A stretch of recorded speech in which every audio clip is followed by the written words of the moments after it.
So as I said, in this activity we're going to learn how to use the frequency option on the calculator. Very useful option in some circumstances, especially when you have many of a certain value. For example, like 22 fives. Instead of typing 5 22 times, you can just write the number 22 next to a 5, and the calculator will know how to handle it if you tell it to do so. So what we have here are 5 hypothetical classes, and they're rating on some type of exam. So in class F, nobody got a rating of 1. That's what this means. 3 people got a rating of 2, etc. And here's the corresponding histogram for that. So not only are we going to learn about the frequency option on the calculator, we'll be able to get a better understanding of the 3 primary measures of spread: range, IQR, and standard deviation from this activity. This is one of my favorite activities. So what you'll need to do to use the frequency option is have one list with all the possible values of the variable. I did that in L1. And then another list that has the associated frequencies. Okay? Any questions about the data input? Okay. Before we do any calculations, though, we're going to do some guesswork. If you look at the questions on the back, the first question that we're asked is, judging from the tables and histograms, take a guess as to which has more variability between classes F and G. So look at, I would say, the pictures of F and G, and then judge what you believe has more variability, and write your guess down. Doesn't matter what it is.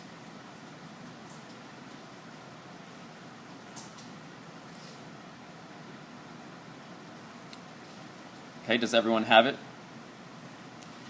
Please raise your hand if you believe that F has more variability.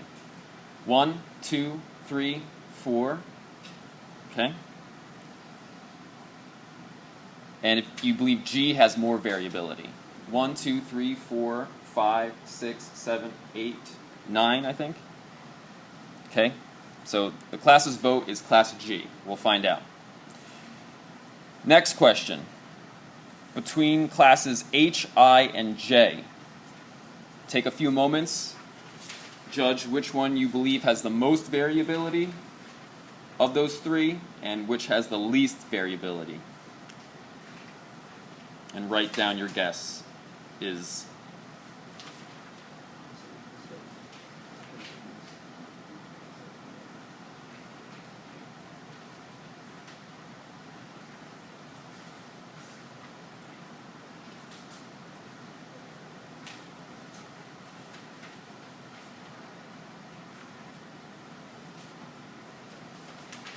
Okay, we'll start with most variability.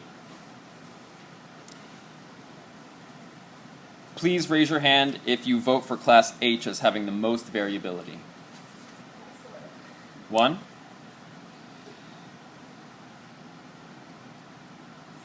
Please raise your hand if you think class I has the most variability.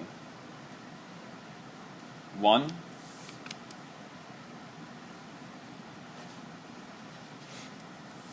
And please raise your hand if you think class J has the most variability. 1, 2, 3, 4, 5, 6, 7, 8, 9. Okay. The class thinks that class J has the most variability. We will find out. Next, we're going to use technology to calculate the range, interquartile range, and standard deviation of the ratings for each class and record the results in the table. The calculator can do this for us easily. What button should I press? Stat. Then calc. Then 1var stats. If you have the newer OS with the stat wizard turned on, you'll get a screen like this. You'll leave your possible values of the variable in L1. Now you're going to specify a frequency list, though. We'll start with class F's frequency list, which is in L2. So specify second 2 there. If you're on the older OS, you'll just specify L1, L2. That's all. Okay? And then calculate.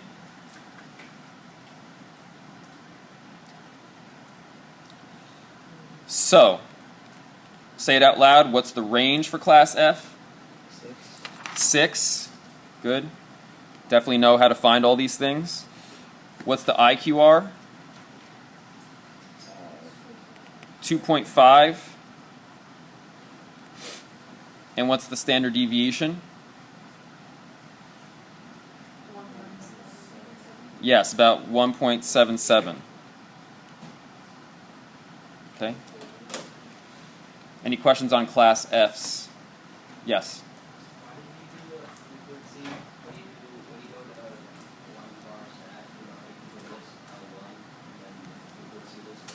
Yes.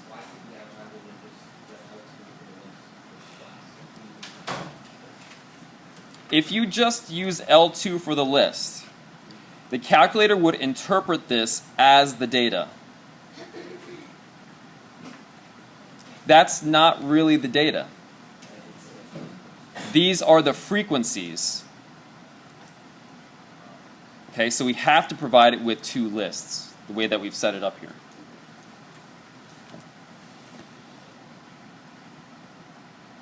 All right, next, class G. Tell me what to press.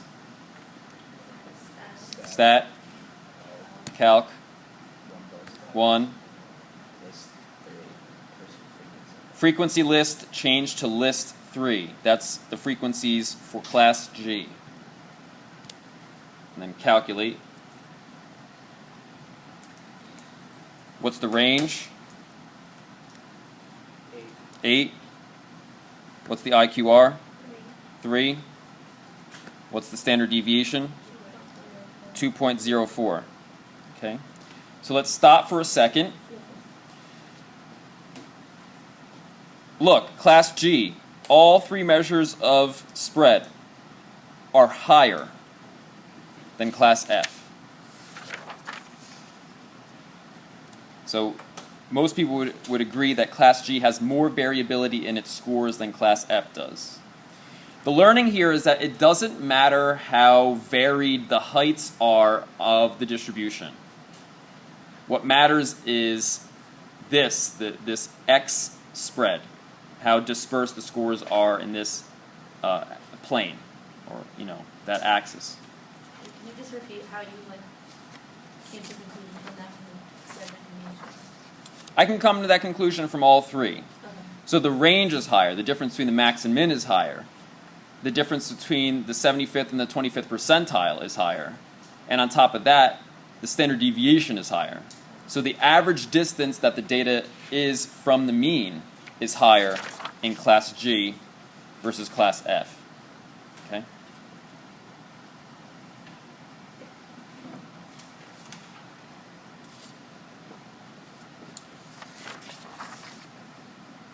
Now, class H through class J. It sounds like you understand how to use 1 var stats now. So I'll just do it. What's class H's range? 8. IQR? 0. Standard dev? Very good. Notice here, if you made a judgment about this distribution solely based on the IQR, you might be misled. You might think that there is no variability in this distribution.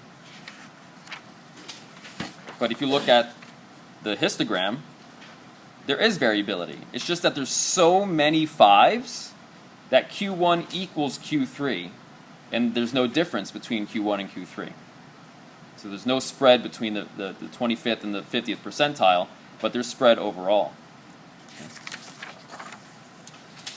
If there was no variation at all, what would standard deviation be? 0. Very good.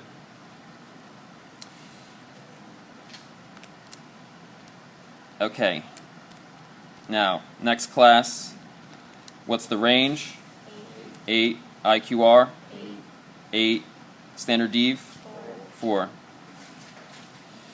Interestingly, the range is equivalent to the IQR here. Take a look at the plot. It's because you have so many values at the extremes.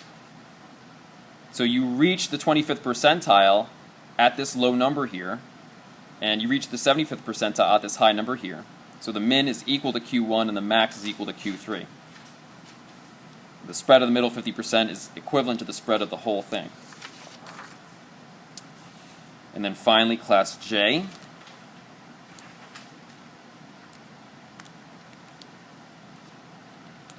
What's the range? Interquartile range. And standard deviation? 2.66. Also note, you can't just use range. If you just used range, you would conclude that classes G through J all have the same variability in their scores, which I think is not the best statement to make. IQR is a bit of an improvement, but it only focuses on the middle half. Standard deviation, which is the most common measure, uses every datum in its calculation. I would say that's the reason why it is the most common one. So let's go back to our guess. The class guessed that class J had the most variability, but take a look at the standard deviation. Which has the highest standard deviation? Class I. Okay.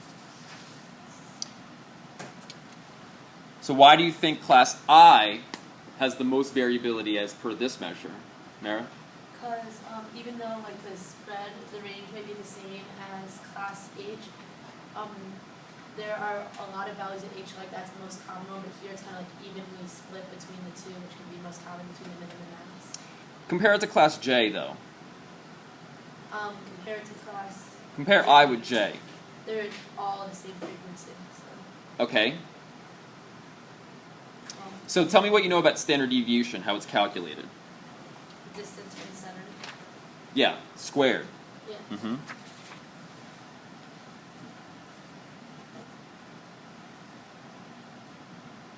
So we take each deviation from the mean, we square it, we add up all those squared deviations, we get an average of sorts by dividing by n minus 1, and then we take the square root to come back to the original units. If you look at class I, you have a lot of values at the ends. So those values are going to have not only high deviations in an absolute value sense, but disproportionately high square deviations. And that's going to inflate the standard deviation. Class J, yeah, you have a representative for each category. But if you're talking about average dispersion, class I has a greater average dispersion than class J. Okay? So let's answer these questions and make sure that we've covered them all. Letter D, which has more variability? F or G? G. And then you determine if your expectation was correct. Letter E, which has the most, H, I, or J?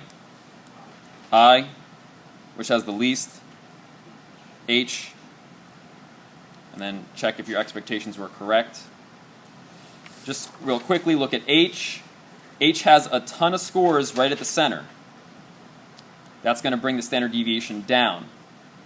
And it just has these two outliers. So that will make the standard deviation non-zero, but won't have as much of an impact as having a whole bunch of points at the extremes. Between F and G, which has more bumpiness? F. And does that class have more or less variability than the other? Less. Okay. On all three measures, it has less. So it doesn't have anything to do with bumpiness. Among H, I, and J, which distribution has the most distinct values? Class J. You may not understand what they mean by distinct. It means like the most diversity.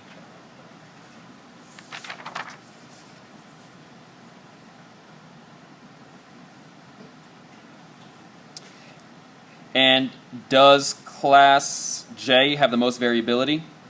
No. So it doesn't have to do with diversity so much that it has to do with having values at the ends of the distribution and having a lot of them.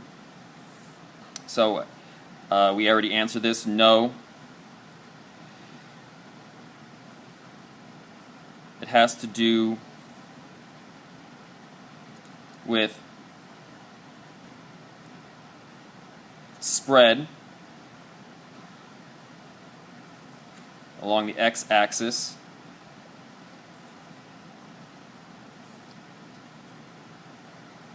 and if there are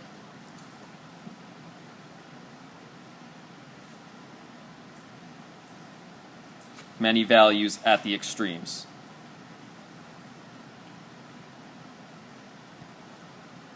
Okay? So let's rank this. Class I was number 1. Class J was number 2.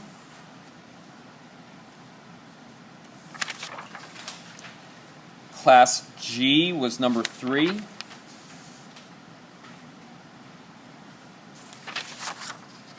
Class F was number 4. And Class H was number 5. I was the most variable, H was the least variable. Okay? So hopefully you got a better sense, better intuitive sense of those 3 measures of spread. Any questions there? Good. Any questions on using the frequency option on the calculator?